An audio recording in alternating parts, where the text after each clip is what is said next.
Alright, ladies and gentlemen, so it is about that time where we've got to look into some weapons. Now, I have actually forgotten to update the tier list on the Halloween side of things, but we'll add those in right now. But first things first, it's all about light typing. More importantly, it's all about the light weapon.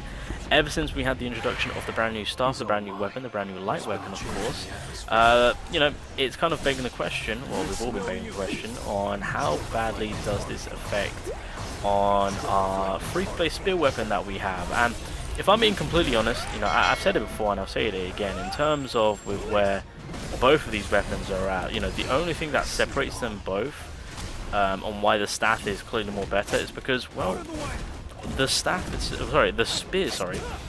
it requires longevity, right? It's a build-up weapon. That's kind of, I'll give it to the developers because, they knew what they were doing by making it so that it is a build-up weapon. Unfortunately, they weren't going to make the free-to-play weapon all too good. There's going to be some form of downfall for it, as they typically do. But it's still good. It's just the one big knockback is the fact that it requires time, and you have to build it up. Whereas the staff itself, the way it works, it's providing you a shield, it's got that high, quick amount of damage, especially with the instances that you can build up for this weapon to do more damage, and then of course, it does have a little bit of a countering mechanic too, so that, whilst I'm charging, if the enemy does go for the attack, then it will just kind of instantly activate, of course. So yeah, there's a few things for this staff weapon that has more ups than downs, and again, that's more for the comparisons between that and the spear itself. But again, coming back to obviously the two weapons on hand, both of them are good. The spear weapon is still a fantastic light free DPS weapon, of course, that you can comfortably make good use of. Obviously, it'll be much more easier, and the damage of it will be a lot more better for majority, purely because, again, it's a free weapon, you can get it to plus 10, so it will have its advantage plays even though it's a build-up weapon. But for myself, who has them both at max, so right there, as you saw right there, that's what I mean about the countering. It gives me like that nice little protection. But yeah, someone who's in my position between the two weapons, the staff itself is clearly just going to be that slightly more beneficial. However, there are going to be situations where I'm going to have to utilize the spear. Hence why, if you've seen the tier list video that I did for Thomas, one thing which I did mention near the end of the video to say that, look, with the release of Thomas, I'm thankful and I'm grateful on the fact that he came in meshing with the team and not replacing anyone. And it's kind of like in the same way to say that that's how it is with the weapon itself.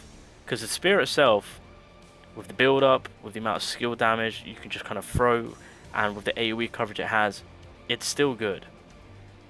It's still good. But in a situation where it's kind of like, such as like this, in a kind of focusing on a single enemy, I guess the quarter stuff will come into hand. So again, I'll give it to the developers with the way that they built the spear. They've made it so that it does have its uses, and again, it's not completely voided because of the new light weapon. Again, the new light weapon is there for that, good quick damage, more quicker than the spear itself. It's got that counter mechanic, which is very nice to have. Got the shield protection going on. We know how shieldings are right now with the meta, with the half anniversary and all that, but the spear itself still holds value. And again, it's an easy weapon to get to plus 10. Okay, so in terms of with what I've missed out on, I'm just going to quickly start throwing some. Okay, so the pumpkin weapon is horrendous, so we're just gonna leave you down there, my guy. You can just chill right there. These are two of the best, so I'm actually going to put you here because Thomas's weapon is universally loved and in both ends in terms of defense and shield acquisition, and Isla's weapon is also fairly solid in terms of it being beneficial for future support defense users and supports, so that is fairly solid. Okay, so I'm gonna make some changes. Now the changes I'm gonna make is I'm actually gonna put the west wind down to S, purely because with where wind typing is at right now, the daggers and the sword itself are just ridiculous. Not to say that the West Wind is horrible. Like, you can still use the West Wind, and but you still got the high amount of burst damages. But yeah, the Wind SSR weapons are now, well, for me personally, are top choices. So that's kind of where we're at with that one. What I'm also going to do is I'm actually going to... Okay, so how am I going to do this? Christ. Alright, so we're going to drop you down here. I'm dropping you down here. Actually, yeah, we'll do this. Boom. God damn it. There we go. Boom. Boom. We'll do that. I kind of want to drop down that to B now, if I'm being completely honest. And then I'm actually going to put this up here to SS. And I'm actually going to put the Demon Daggers up to SS+. I'm going to drop that down a bit. And I'm going to switch you guys around. And I think this is where I'm going to leave it in terms of my experience. I'm not going to lie, boys. So, getting this maxed out and seeing... Bro, this dagger, I am extremely happy about. You know?